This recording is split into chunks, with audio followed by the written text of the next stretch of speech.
Hello दोस्तों, आज मैं पॉलिटिकल साइंस से संबंधित जो आपके जीएस का पेपर है कॉन्स्टिट्यूशन ऑफ इंडिया, यूपीएससी में भी और एमपीपीएससी में भी, उससे संबंधित पार्टी सिस्टम इन इंडिया के बारे में, भारत में पार्टी पद्धति किस प्रकार से काम कर रही है, इसके बारे में आज मैं व्याख्यान प्रस्तुत करूंगा। जैसा कि आप जानते हैं कि पार्टी सिस्टम किसी भी डेमोक्रेसी का या प्रजातंत्र का एक फाउंडेशन होता है, आधारशिला है। उसके बिना कोई भी प्रजातंत्र काम नहीं कर सकता है। जैसे कि आप पश्चिमी देशों में देखेंगे, खास करके अमेरिका में और ब्रिटेन में, तो आपको अमेरिका में दो महत्वपूर्ण पार्टी मिलेंगे, डेमोक्रेटिक पार्टी और दूसरा रिपब्लिकन पार्टी, और दूसरे छोटे छोटे पार्टी भी हैं लेकिन वो फ्रिंज पार्टी हैं।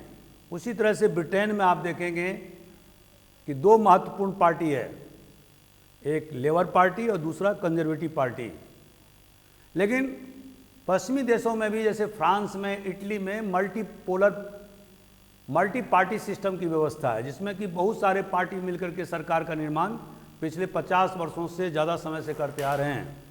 बहुत सारे जगह, जैसे कि सोवियत यूनियन के विघटन से पहले only one party was allowed to function in the country, तो बेसिकली वो एक प्रजातांत्रिक देश नहीं था और वो कम्युनिस्ट शासन था। चाइना में भी आप देखेंगे कि सिर्फ कम्युनिस्ट पार्टी ऑफ चाइना ही काम करता है, दूसरे पार्टी को वहाँ फंक्शन करने की इजाज़त नहीं है। तो सबसे पहला जो, जैसे कि आप जानते हैं कि भारतीय संविधान में जो आप प्रियम्बुल पढ़ेंगे, जो प्रकथन, तो आप उसमें क्या पाते हैं? Democracy, Republic, parliamentary system of government, socialism, secularism, ये सब इम्पॉर्टेंट पॉइंट्स हैं जो हमारे भारतीय संविधान की विशेषता है, जो मैं पहले चैप्टर में, पहले वीडियो में बता चुका हूँ। अब जो डेमोक्रेसी जो फंक्शन करता है किसी भी देश में, तो वो पार्टी के आधार पर काम करता है।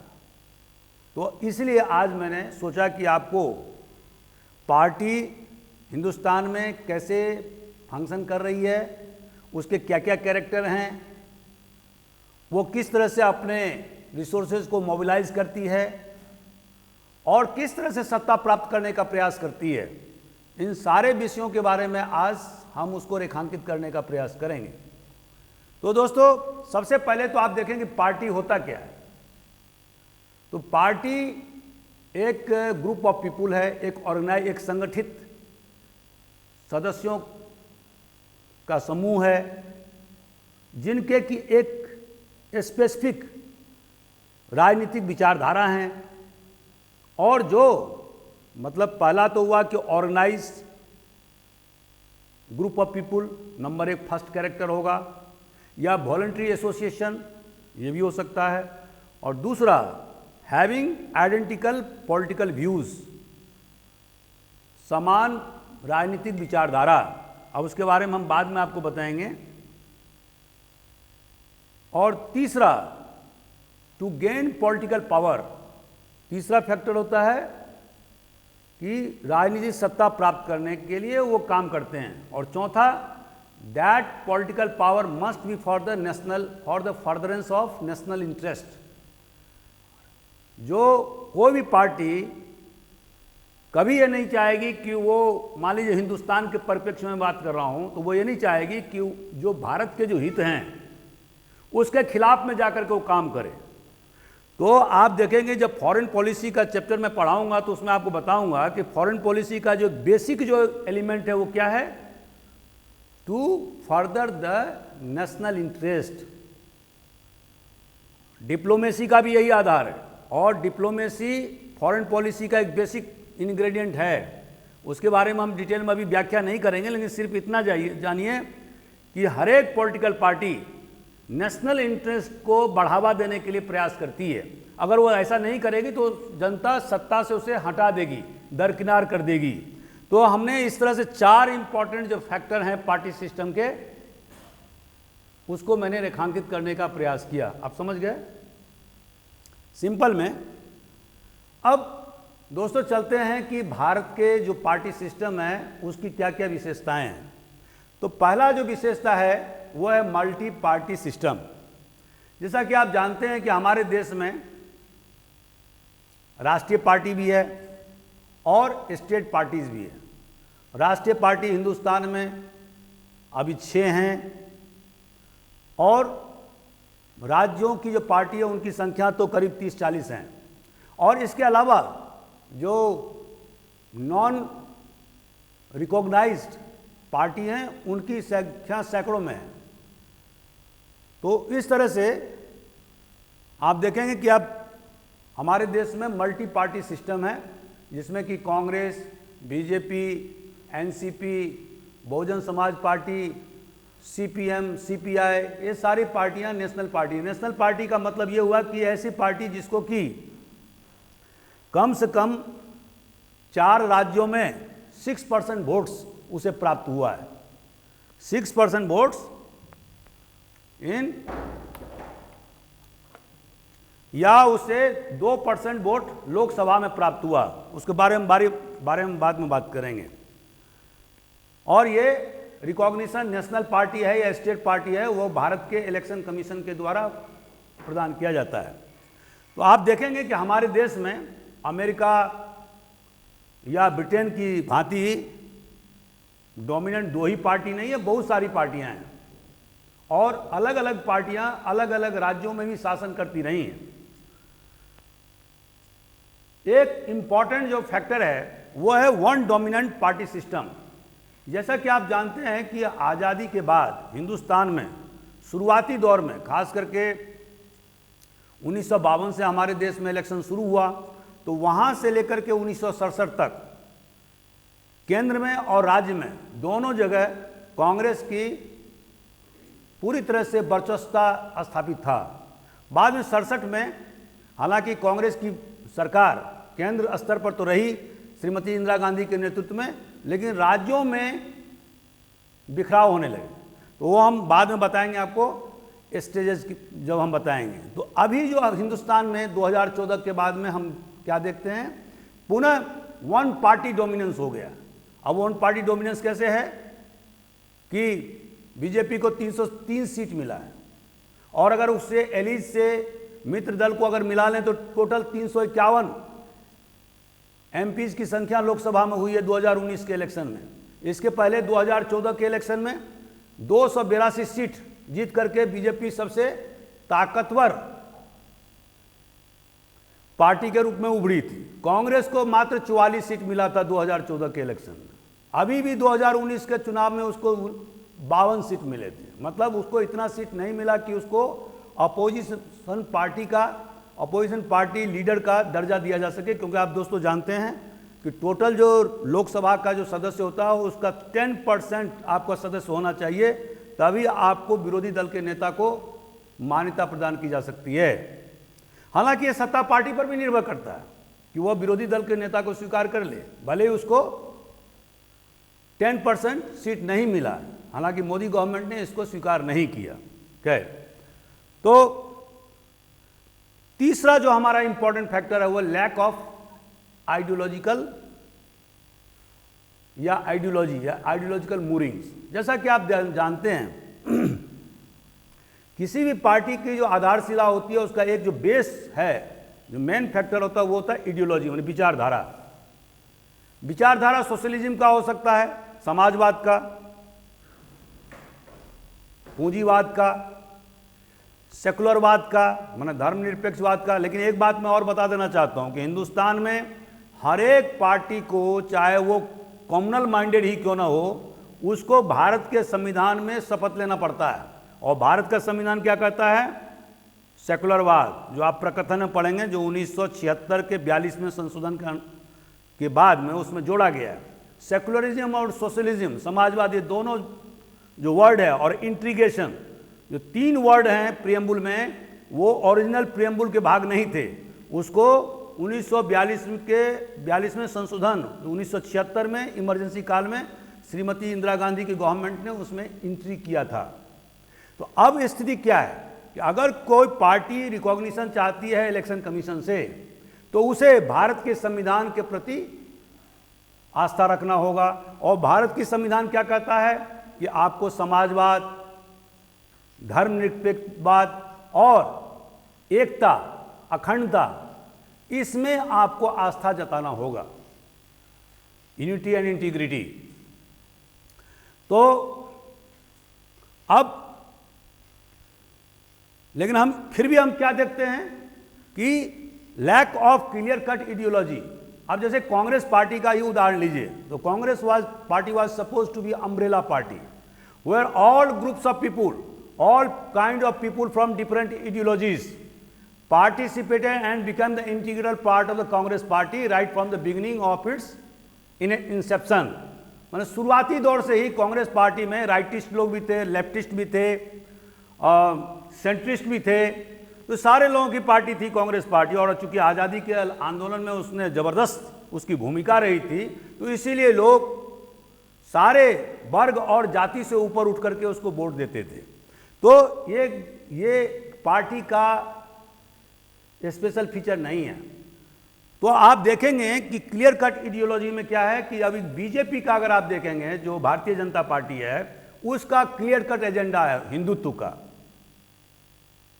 नेशनलिज्म का, अल्ट्रा नेशनलिज्म का, और इसके अलावा वो हिंदुत्व का जो और फ्री मार्केट का, ये तीन इंपॉर्टेंट फैक्टर हैं उसके। हालांकि राम मंदिर वगैरह सब ये सब बातें जो है, या धारा 370, ये शुरू से ही उसने उस पर कंसंट्रेट किया हुआ, हमेशा इलेक्शन मैनिफेस्टो में बताते रहा है। लेकिन जो बेस फैक्टर है बीजेपी का, वो जो दूसरे पार्टियों से अलग क्या करता है, हिंदुत्व पर मेन फोकस। अब इसके बारे में भी हम अलग से आपको बताएंगे कि हिंदुत्व क्या होता है।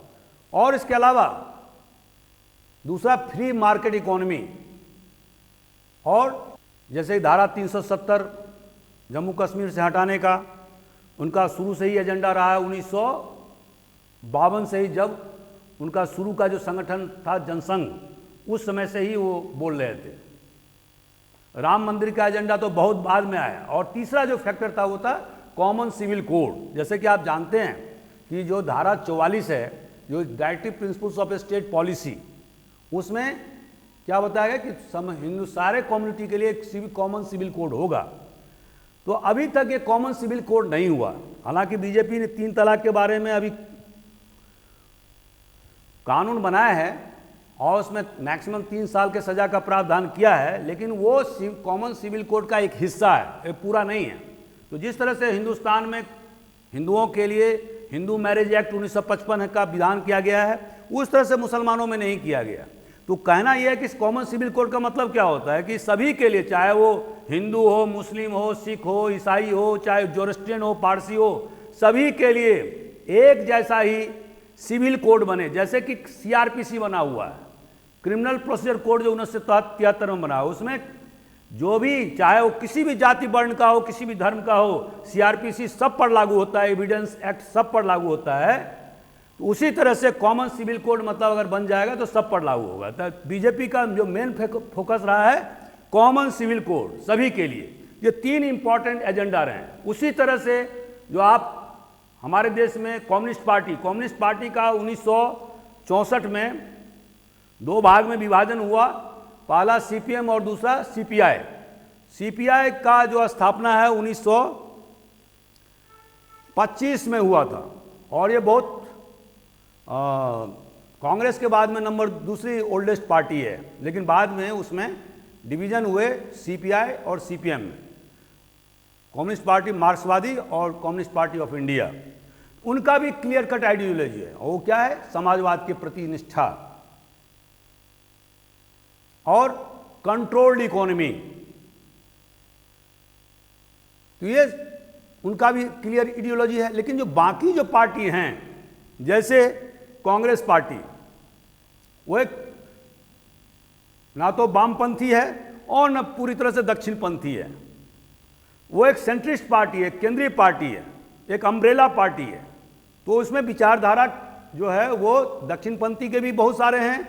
और जैसे कि आपने देखा होगा कि 1991 में जो लिबरलाइजेशन पॉलिसी जो पहले मैंने वीडियो में बताया था, लिबरलाइजेशन एंड प्राइवेटाइजेशन, उसमें मैंने जो पूरे डिटेल में व्याख्या किया था, उसमें उस समय के जो वित्त मंत्री थे वो कौन थे? मनमोहन सिंह, और नरसिम्हा राव की सरकार थी, कांग्रेस की सरकार थी।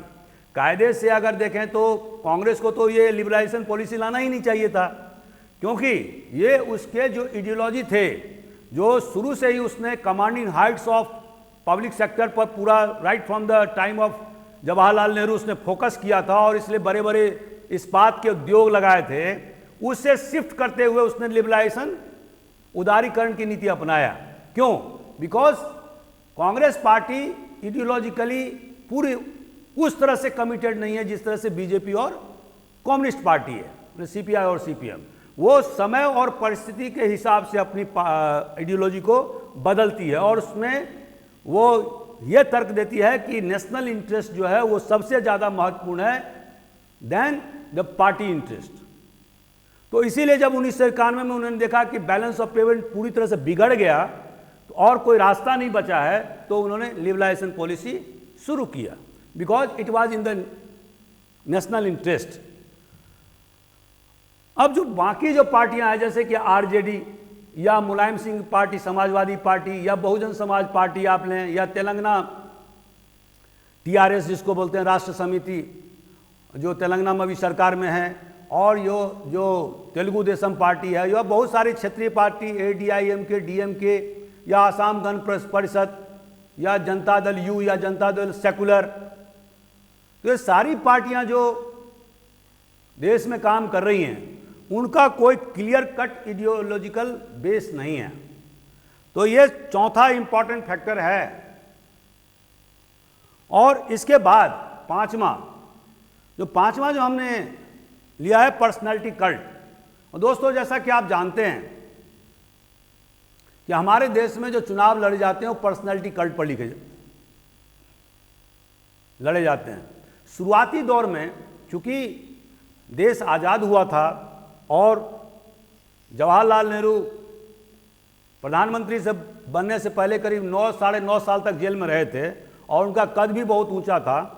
तो उसके बाद जो 52 के, 57 के और बाद में 62 के चुनाव हुए, हालांकि चाइना से हिंदुस्तान की हार हुई थी, फिर भी 3 बार चुनाव में वो जीते। और टोटल जो सेंटर ऑफ अट्रैक्शन था वो था जवाहरलाल नेहरू, कांग्रेस पार्टी की तरफ से। और उसके पहले उन्होंने जब देश आज़ाद नहीं हुआ था तो 1937 और 1946 दोनों जगह 1935 एक्ट के तहत में चुनाव हुए थे, याद रखिएगा। 2 बार चुनाव हुए थे प्रोविंशियल असेंबलीज के लिए, और उसमें भी जो मेन कंपेनर थे वो जवाहरलाल नेहरू थे, कांग्रेस पार्टी की तरफ से। और उन्होंने पेशावर से लेकर ढाका तक चुनाव प्रचार किया था। तो उनका जो टावरिंग पर्सनैलिटी था, उसके कारण से लगातार कांग्रेस पार्टी जीतती रही। उसके बाद में इंदिरा गांधी के पीरियड में 1967 में चुनाव हुए, और उसमें कांग्रेस पार्टी का जो मार्जिन ऑफ विक्ट्री था वो बहुत कम हो गया। बहुत सारे स्टेटों में दूसरी पार्टी की सरकार बनी, लेकिन 1970-71 में जब उन्होंने गरीबी हटाओ का नारा दिया, तो उसके बाद से वो 2/3 बहुमत लेकर के पुनः कांग्रेस पार्टी को सत्ता में स्थापित कर पाई। और उसके बाद फिर 1980 में चुनाव में जनता पार्टी के विघटन के बाद में उन्होंने पुनः कांग्रेस पार्टी को सत्ता में लाया, और 80 से लेकर 84 तक वो प्रधानमंत्री रहीं। और इसी तरह से हम देखते हैं कि जब अभी जो वर्तमान में आप देख रहे हैं, नरेंद्र मोदी वर्तमान में भारत के प्रधानमंत्री, तो 2014 और 2019 के चुनाव में, और इसके पहले गुजरात के चुनाव में उन्होंने 3 बार चुनाव जीता अकेले दम पर। 2001 से लेकर के 2014 में 3 बार चुनाव हुए, और तीनों बार वो चुनाव जीते। उसके बाद में अभी 2014 में और 2019 में भी उन्होंने अपनी पार्टी को बहुमत दिलाई। और जो मुख्य जो कंपेनर है बीजेपी की तरफ से, वो प्रधानमंत्री नरेंद्र मोदी हैं। इसी तरह से हम क्या देखते हैं, आरजेडी में जो लोकल पार्टी है, आरजेडी में क्या देखते हैं, राष्ट्रीय जनता दल में लालू पार्टी, अभी तो वो जेल में है, लेकिन उसके पहले उनके पूरा जो फोकस था बिहार की राजनीति में वो लालू यादव पर था। उसी तरह से नीतीश कुमार जो भी मुख्यमंत्री है वहाँ पर, वो पूरी तरह से अपनी पार्टी जेडीयू का प्रचारक हैं, पूरे चुनाव में प्रचार प्रसार करते हैं। उसी तरह से मुलायम सिंह यादव, मायावती और दक्षिण भारत में आप देखेंगे बहुत सारे जो रीजनल पार्टीज हैं, और महाराष्ट्र में भी शिवसेना। तो इस तरह की जो उसमें मेन क्या है, पर्सनैलिटी बेस्ड पार्टी है। क्यों है ऐसा?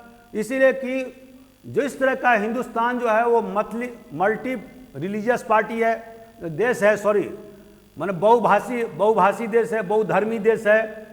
जो लेवल ऑफ इकोनॉमिक डेवलपमेंट है वो भी अलग अलग राज्यों में अलग अलग हैं।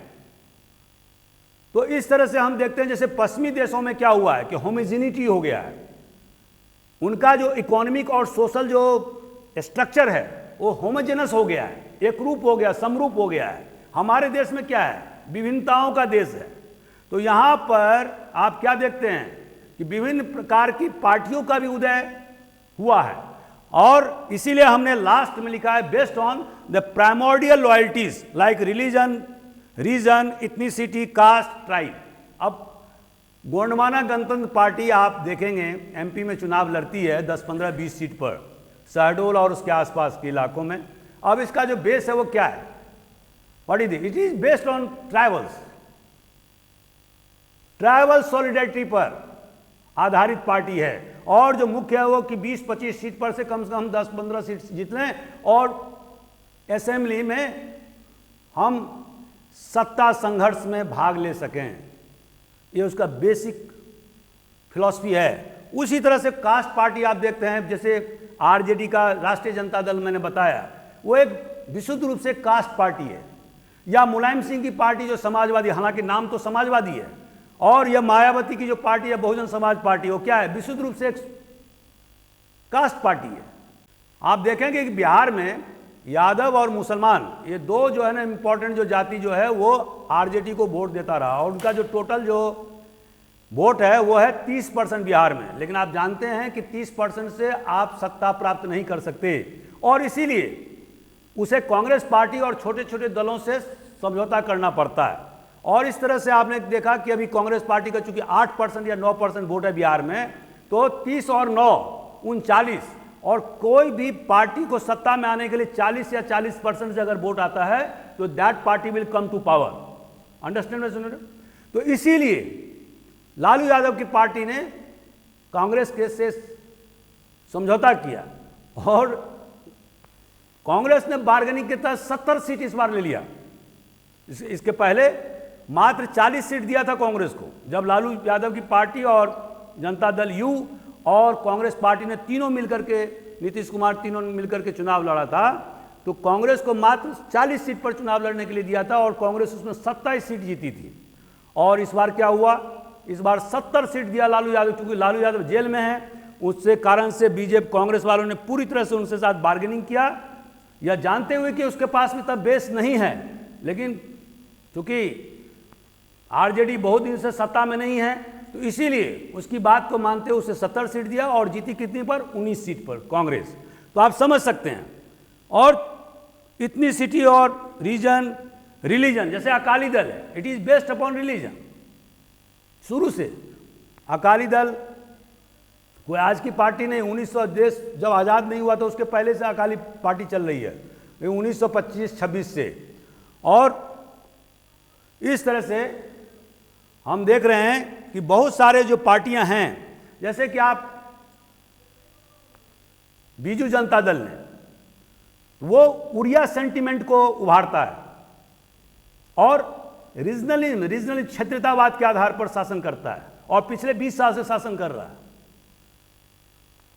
उसी तरह से आप मेघालय में चले जाएं, वहां की पार्टी, छोटी छोटी पार्टियां वहां के लोगों को सेंटीमेंट को उभार के, इतनी सिटी को उभार करके सत्ता पर काबिज है।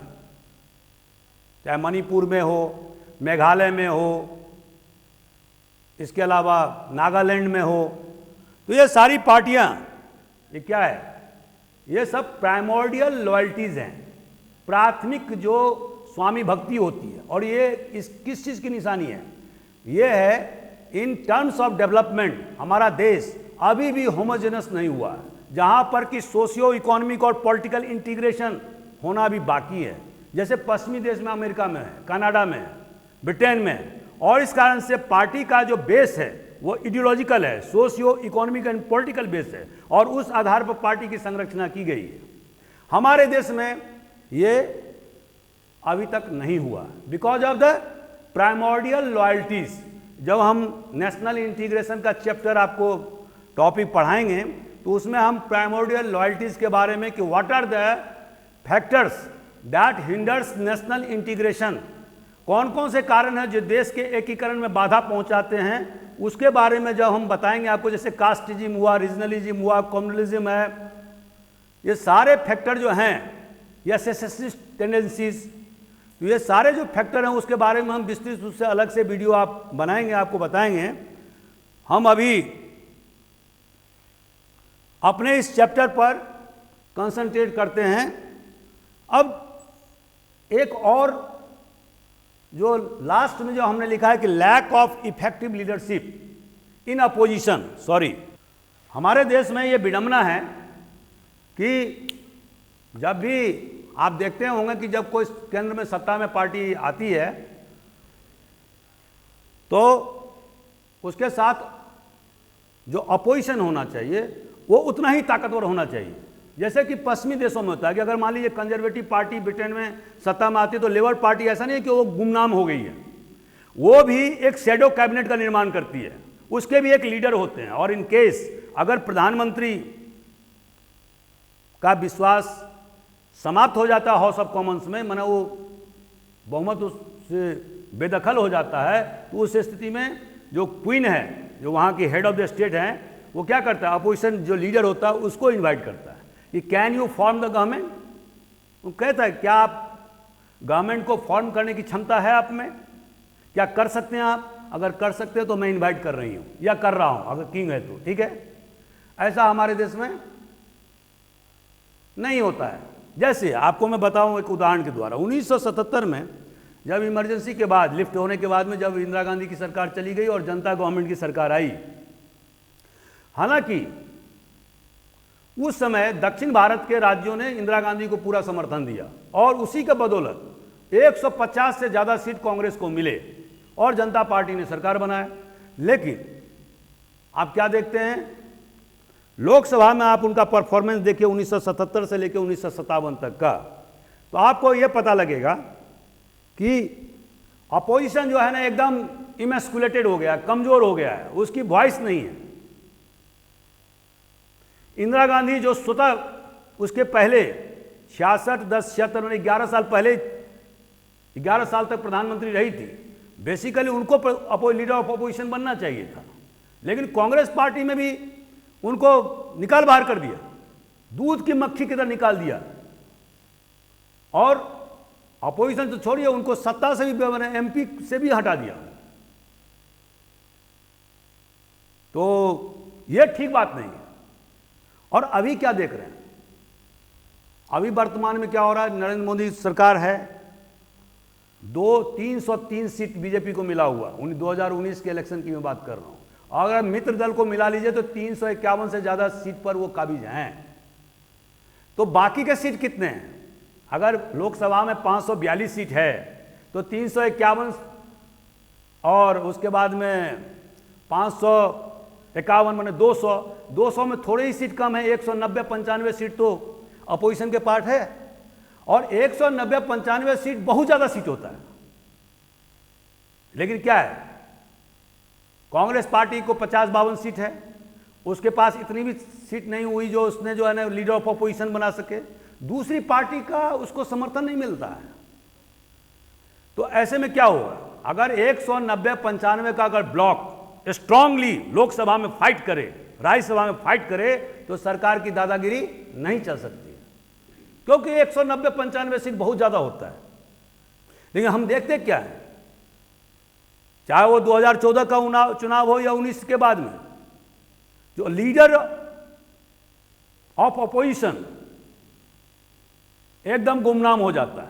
अब कोई आज की तारीख में यह नहीं जानता है कि अधीर रंजन चौधरी जो बंगाल से आते हैं, कांग्रेस के लीडर हैं वहां पर, हालांकि अपोजिशन लीडर नहीं है, लेकिन उनको ठीक से हिंदी नहीं बोलने आता, उनकी भाषण को लोग समझता नहीं है, कौन क्या बोल रहा है, अंग्रेजी में वो नहीं बोलते, लोग उनको लाइटली लेते हैं क्योंकि he is a not heavy weight in the Congress. होना क्या चाहिए था, राहुल गांधी को बनना चाहिए था लीडर ऑफ अपोजिशन, क्योंकि अगर आप पार्टी की लॉयल्टी आप कमांड करते हैं तो आपको क्या करना चाहिए, आपको लीडर ऑफ अपोजिशन हाउस में आपको रहना चाहिए, और ताकि सरकार का हर जो उनके जो कुछ अच्छे काम है उसको आप समर्थन करिए, और कुछ जो आपको लगता है कि जो देश में हित में नहीं है उसको विरोध करिए, जैसे ब्रिटेन में होता है। तो आप क्या है पीछे छुपे हुए रहते हैं। What does this indicate? ये बात इंदिरा गांधी ने भी किया था, ये उन्होंने भी अभी किया है, और बीच का जो पीरियड था उसमें भी लोगों ने किया है। तो ये जो है वो भारत के प्रजातंत्र के लिए शुभ संकेत नहीं है। प्रजातंत्र के अस्थायित्व के लिए, उसके मजबूती के लिए जितना सत्ता पक्ष का मजबूत होना जरूरी है, उतना ही ज्यादा जरूरी है विरोधी दल का, ताकि जनता की आवाज, विरोधी दल क्या होता है, जनता की आवाज को सत्ता दल तक पहुंचाने का एक मैकेनिज्म है। Understand the point? तो वो अगर वहां तक नहीं पहुंचेगा तो संभावना है कि सत्ता दल ये समझेगी कि मैं जो भी काम कर रहा हूं या कर रही हूं वो सब ठीक है, तो वो गलत है। तो अपोजिशन का स्ट्रांग होना प्रजातंत्र या संसदीय प्रणाली में बहुत जरूरी है, और इसमें हमारा देश अभी भी पीछे है, तो उसमें सुधार की गुंजाइश है। अब दोस्तों आपको मैं बताऊंगा कि स्टेजेस ऑफ ग्रोथ, जैसे मैंने आपको पार्टी सिस्टम इन इंडिया के बारे में बताया, उसके जो इंपॉर्टेंट जो फीचर्स हैं, विशेषताएं, उसके बारे में बताया। अब हम आपको बताते हैं जो पॉलिटिकल, हिंदुस्तान के जो पॉलिटिकल साइंटिस्ट हैं, योगेंद्र यादव और अन्य जो उन्होंने जो इस पर हमेशा लिखते रहे हैं, तो या रजनी कोठारी पहले, तो इस स्थिति में हम आपको बताएंगे कि stages of growth of party system in India. इसके लिए दोस्तों हमने 4-5 स्टेज लिया है। पहला पॉइंट है कांग्रेस डोमिनेंस फ्रॉम 1952 से 1967, जो हम आपको बता चुके हैं, both at the centre and state, राज्य में भी और केंद्रों में भी उनका पूरा डोमिनेंस या वर्चस्वता कायम था। दूसरा स्टेज क्या था, growing opposition at state level 1967 से 1989 तक। तीसरा हमने लिया डाउन ऑफ कोलिशन पॉलिटिक्स, आपने देखा होगा कोलिशन पॉलिटिक्स मतलब कांग्रेस के सत्ता से हटने के बाद में बीपी सिंह गवर्नमेंट में आया, तो उसके बारे में हम व्याख्या प्रस्तुत करेंगे। और 1989 से लेकर 2014 तक कोलिशन गवर्नमेंट था, मैंने बहुत सारी पार्टियों ने मिलकर के सत्ता बनाई, सरकार बनाई थी। और चौथा है from multipolarity to unipolarity. What does this mean?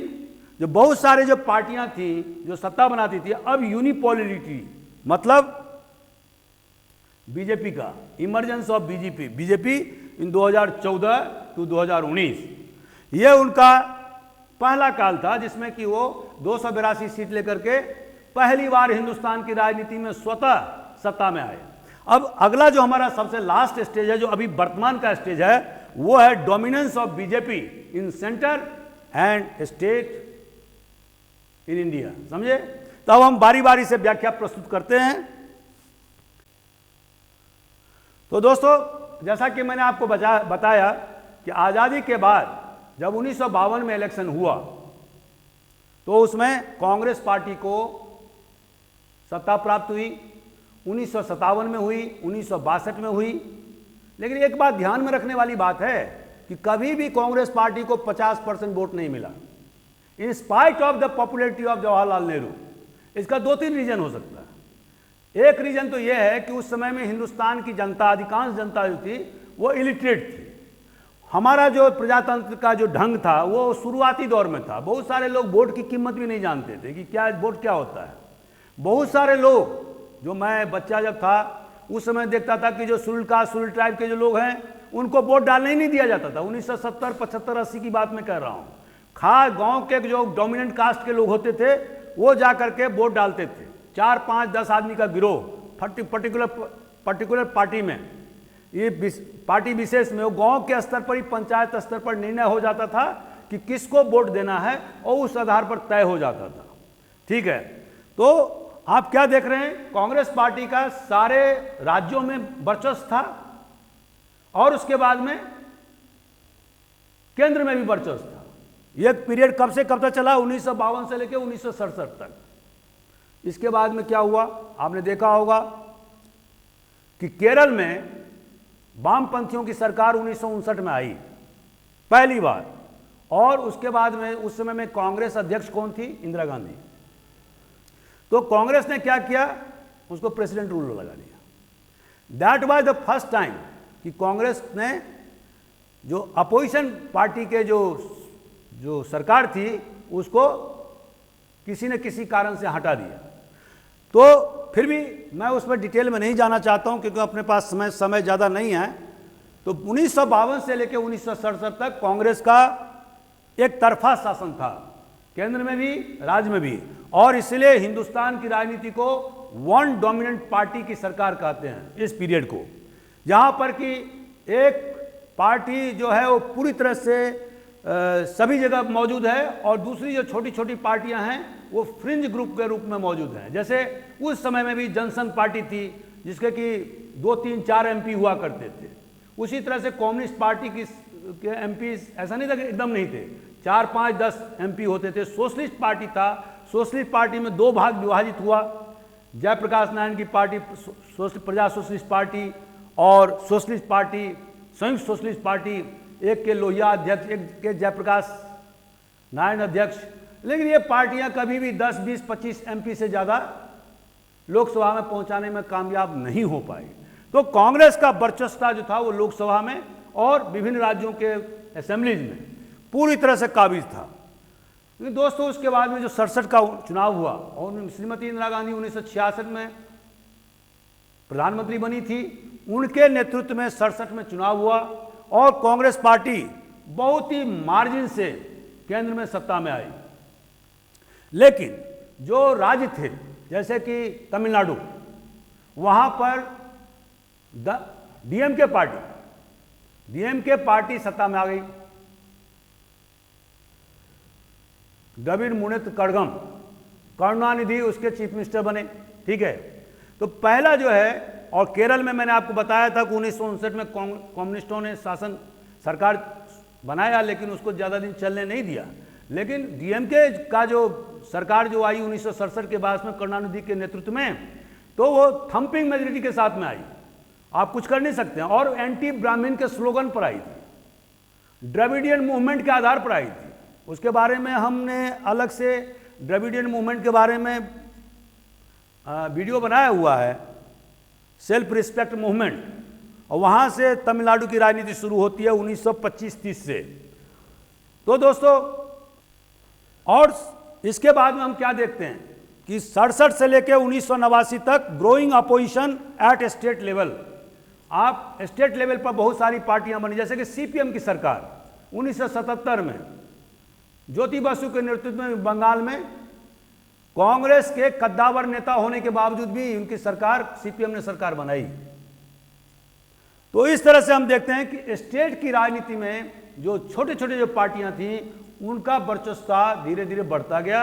हालांकि केंद्र में फिर भी सरकार, हालांकि 77 से लेकर 79 में जनता पार्टी की सरकार आई, इंदिरा गांधी को हटना पड़ा, ये सब जानते हैं। लेकिन 1980 में जो चुनाव हुआ तो उसके बाद में हम क्या देखते हैं, इंदिरा गांधी पुनः सत्ता में आई, लेकिन एनटी रामाराव ने एक तेलुगु देशम पार्टी खड़ा किया और उसने कहा कि तेलुगु अस्मिता का सवाल है, और उस आधार पर उन्होंने इंदिरा गांधी के रहते हुए उन्होंने थंपिंग मेजोरिटी जो है वो आंध्र प्रदेश में प्राप्त किया, जो पहले के ज़माने में कभी सोचा भी नहीं जा सकता था कि आंध्र प्रदेश में कांग्रेस के अलावा और कोई पार्टी नहीं थी दूसरी वहाँ पर। लेकिन 6 महीना पहले बनाई गई पार्टी ने पूरे सत्ता पर काबिज कर लिया। तो व्हाट डज दिस इंडिकेट?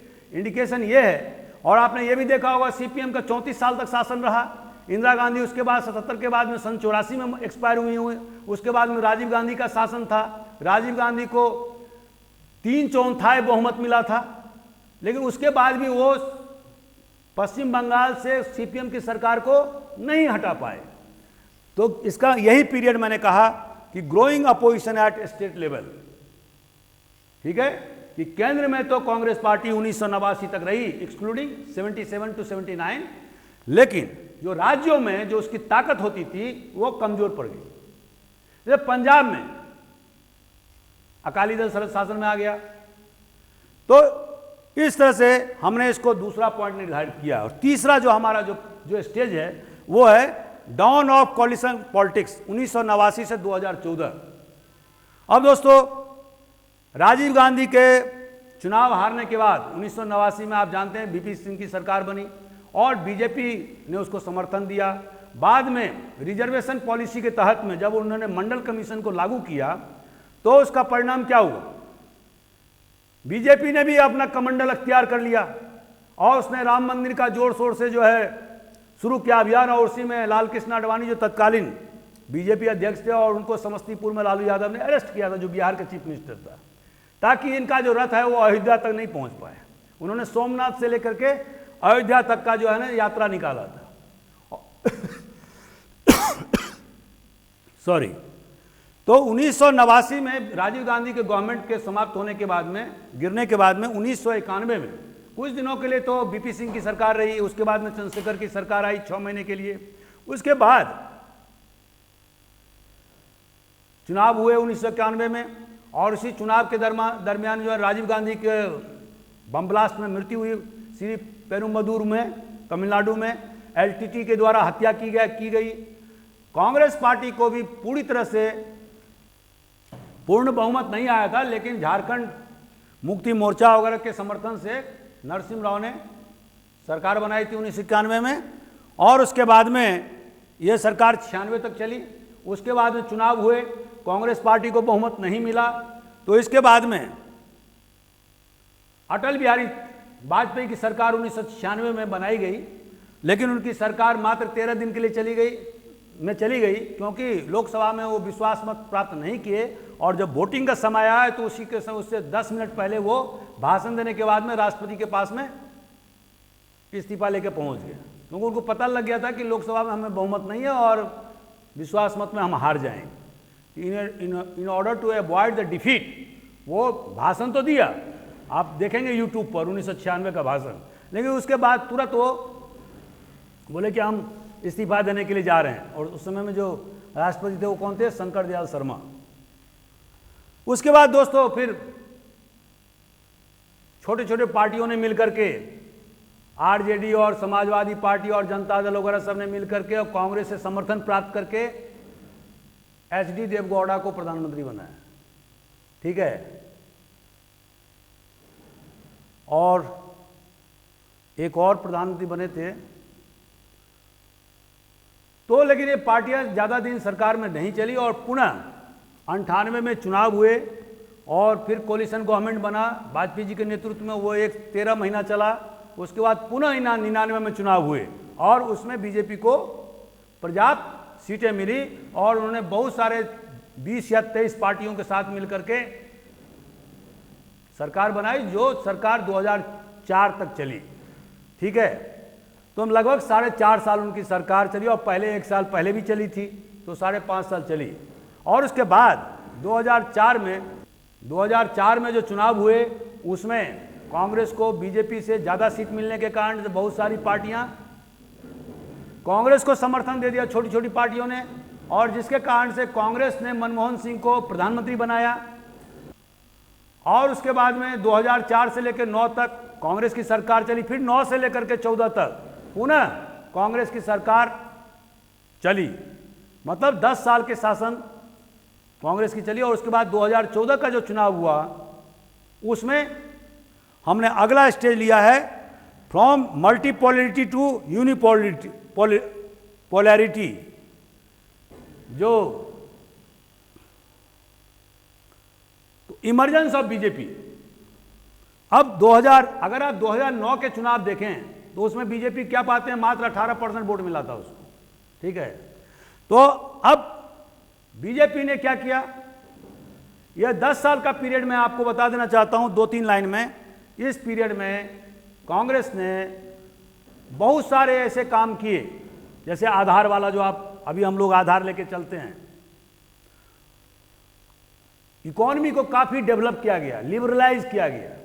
और 2008 में 9 में आप देखेंगे कि हिंदुस्तान में सबसे ज़्यादा ग्रोथ उसी पीरियड में हुआ, जहाँ कि हमारा ग्रोथ रेट 9% तक टच कर गया, जो कि एक बहुत बड़े गर्व की बात है। बाद में कभी भी हम 9% 10% पर नहीं आए चाइना की तरह, लेकिन इस पीरियड में 8 और 9 में हम क्या देखते हैं कि इतना ज़्यादा मंदी होने के, विश्वव्यापी मंदी होने के बावजूद, तेल के दाम इतना ज़्यादा बढ़ने के बावजूद, हमारा देश का इकोनॉमिक जो पोजीशन था वो नहीं बिगड़ा, माने वो स्टेबल रहा। और इसके बाद में जो अगला जो स्टेज है वो क्या है, इमरजेंस ऑफ बीजेपी इन 2014। अब बीजेपी को ज़्यादा अगर वोट शेयर आप देखेंगे तो 31% 32% ही मिला था, लेकिन बीजेपी ने क्या किया, उसने अपना नेता पहले ही डिक्लेयर कर दिया, नरेंद्र मोदी को। हालांकि आप जानते हैं कि पार्लियामेंट्री फॉर्म ऑफ गवर्नमेंट क्या होता है। अगर आप ब्रिटेन के हिसाब से देखेंगे तो उसमें एमपीज या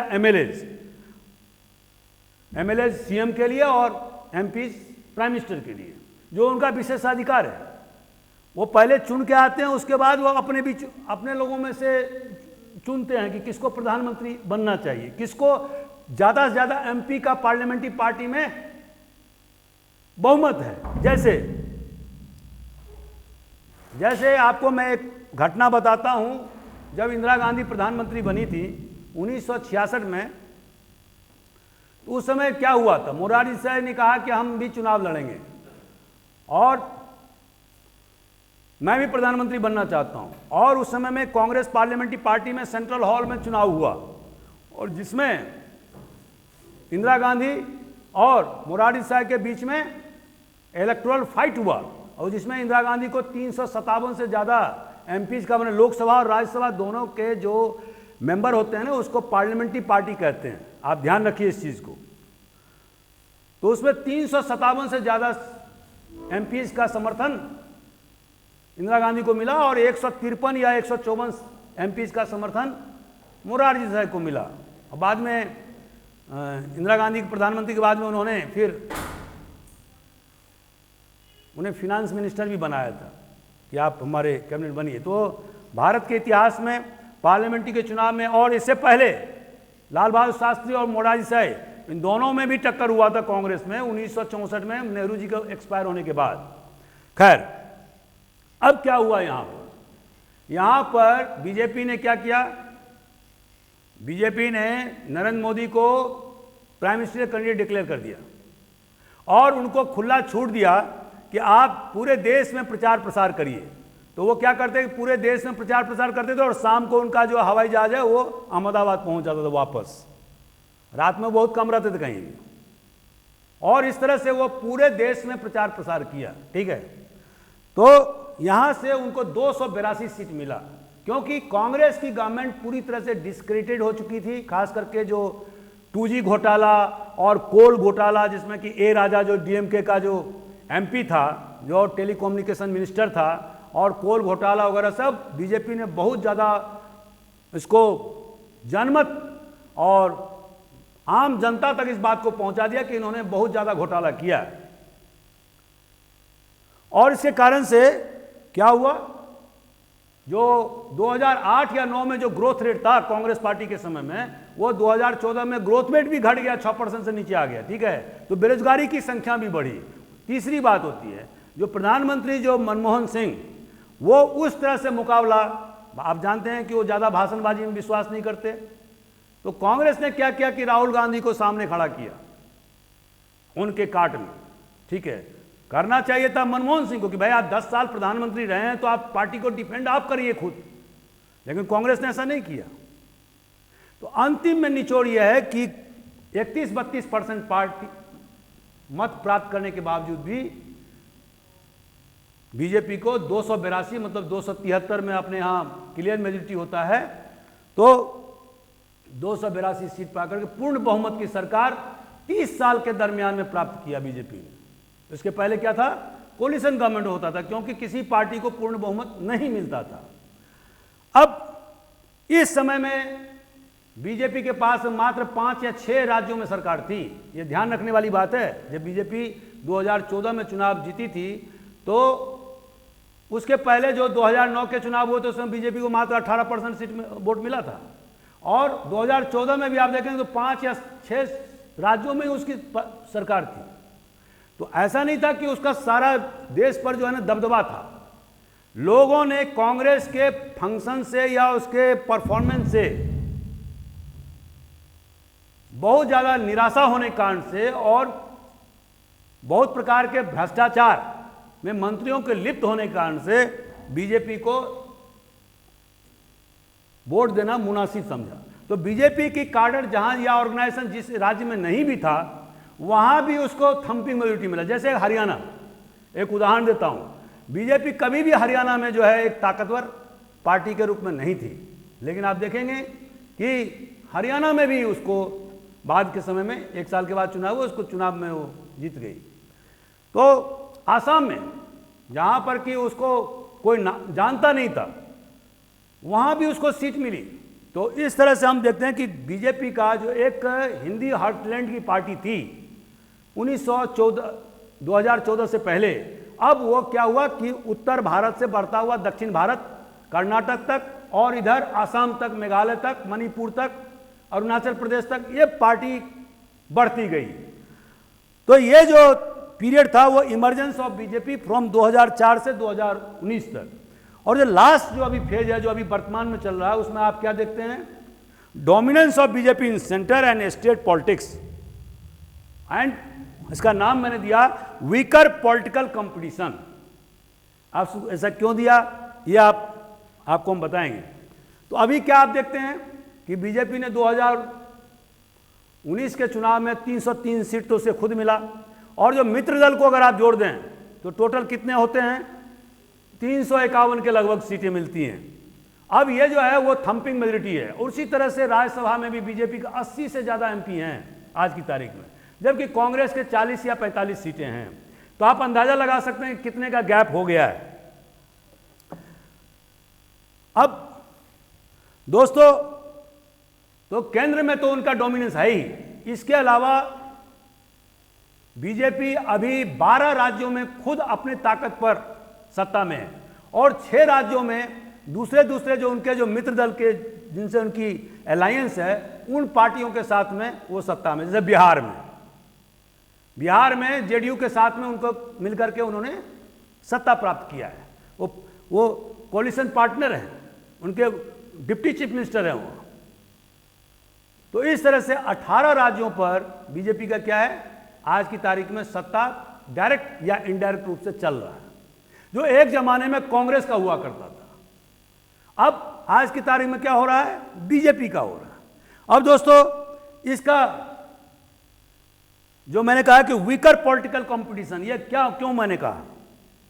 क्यों अगर बीजेपी कहीं अगर चुनाव लड़ती है तो आप देखेंगे कि दूसरी पार्टी की जो चुनाव लड़ती है और बीजेपी, दोनों में अंतर है।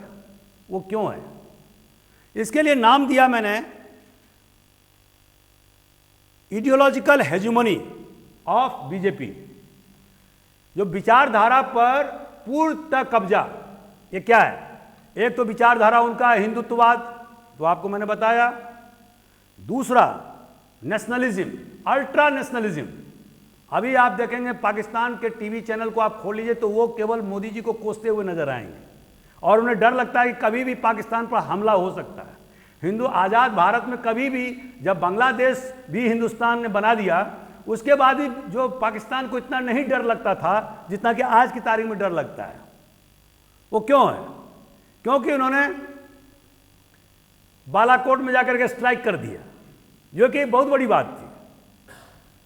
तो अल्ट्रा नेशनलिज्म की भावना, और अभी जैसे कि उन्होंने ये जो आइडियोलॉजिकल जो हेजिमोनी होता है उसका मतलब होता है एक विचारधारा होना और पॉलिटिकल या इलेक्टोरल सक्सेस।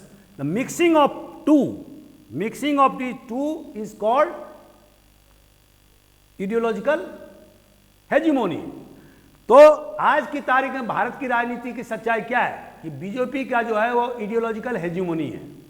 सर्वोच्चता व्याप्त हो गया। जो कांग्रेस का 1952 से लेकर के 1967 के बीच में था, वही पीरियड आज की तारीख में बीजेपी के साथ में है, जहां पर कि केंद्र में और राज्य में दोनों जगह बीजेपी सर्वशक्तिमान है। और वह ऐसा क्यों हुआ है? तो उसके पीछे आप देखेंगे कि 2-3 फैक्टर है।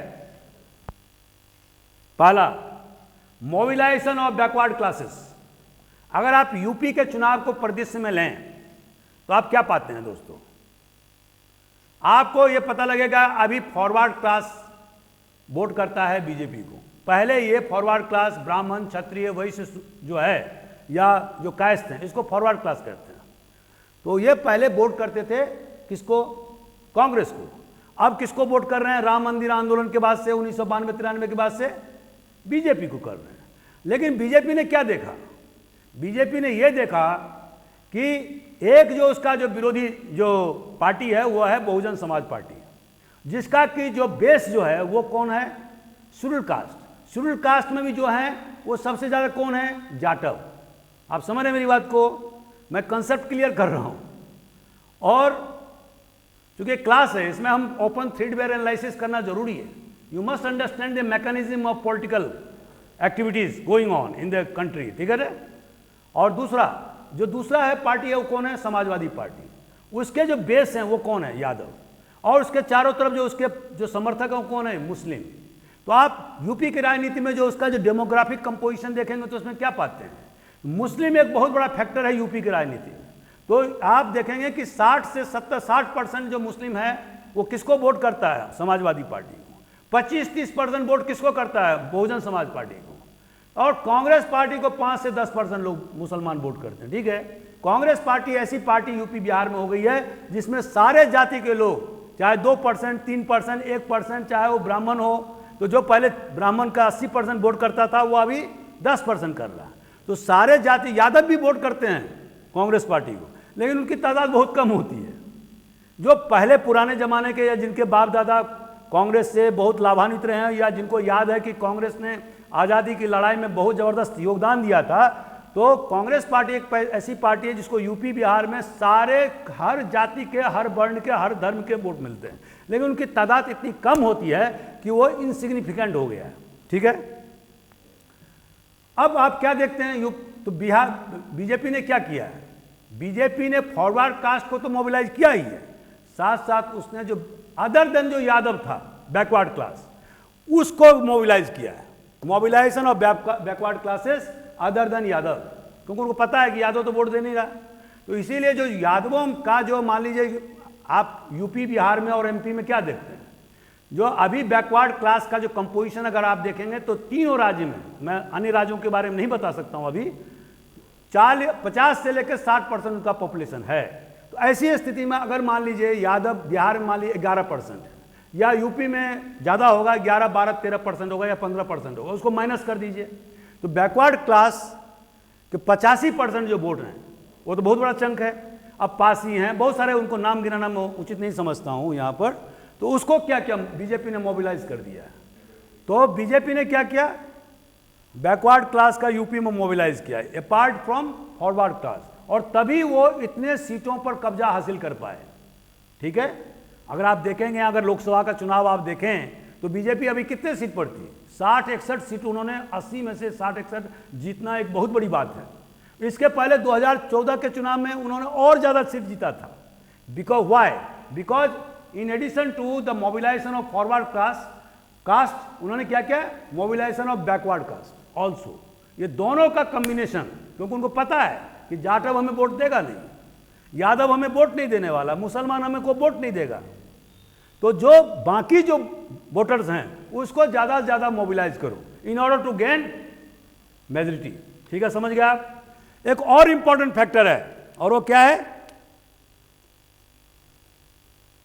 आप देखेंगे बीजेपी आगे, अगर आप चंदा देखेंगे 2014 से लेकर अभी 2019 के बीच में, तो आपको आश्चर्यचकित रह जाएंगे। वो क्या है कि अगर बीजेपी को चंदा में 100 रुपया मिला है तो दूसरी पार्टी को, सारी पार्टियों को मिला भी तो भी 150 रुपया भी नहीं मिला है। ये सारे जो पूंजीपति हैं और चंदा कौन देता है? कांग्रेस का जमाना का वो जमाना चला गया जब गांधी जी 4 आना मांगते थे कि आप जो है ना सदस्य बन जाए। आज वो उससे 4 आना और 2 रुपया से चुनाव चंदा नहीं संग्रहण होता है, सबको मालूम। तो ये क्या हुआ है देश में? देश में जो फिनेंशियल जो सिक्योरिटी है, जो ताकत है, वो किसके पास पहुंचा है? बीजेपी के पास। और सारी पार्टियां को जितना चंदा होता उससे 2 गुने 3 गुने बीजेपी को प्राप्त हो। तो यदि आप फिनेंशियली बहुत ज़्यादा मजबूत हो तो आपका जो इलेक्टोरल जो मशीनरी है वो भी बहुत ज़्यादा काम करती है। और आप देखेंगे कि चुनाव प्रचार, उनका जो चुनाव प्रचार होता है बहुत हाईटेक चुनाव प्रचार होता है। दूसरी पार्टियों के चुनाव प्रचार में इतने पैसे खर्च नहीं हो सकते, उनके पास पैसे भी नहीं होते।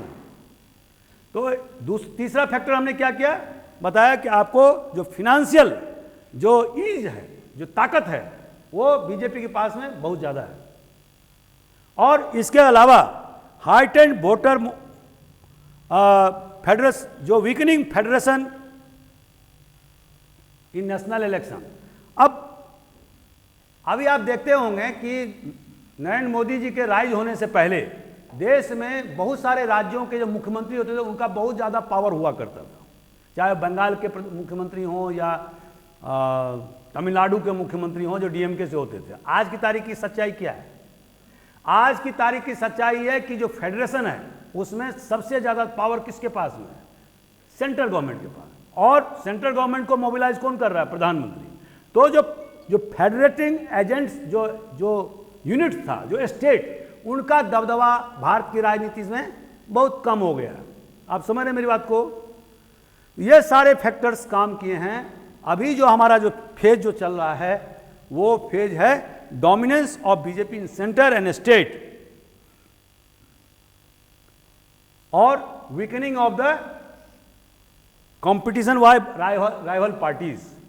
तो दोस्तों, तो चूंकि समय काफ़ी हो रहा है तो इसीलिए मैं यहीं पर अपने उद्बोधन को विराम देता हूं। अगर आपको कोई पॉइंट है तो आप क्वेश्चन पूछ सकते हैं। Thank you.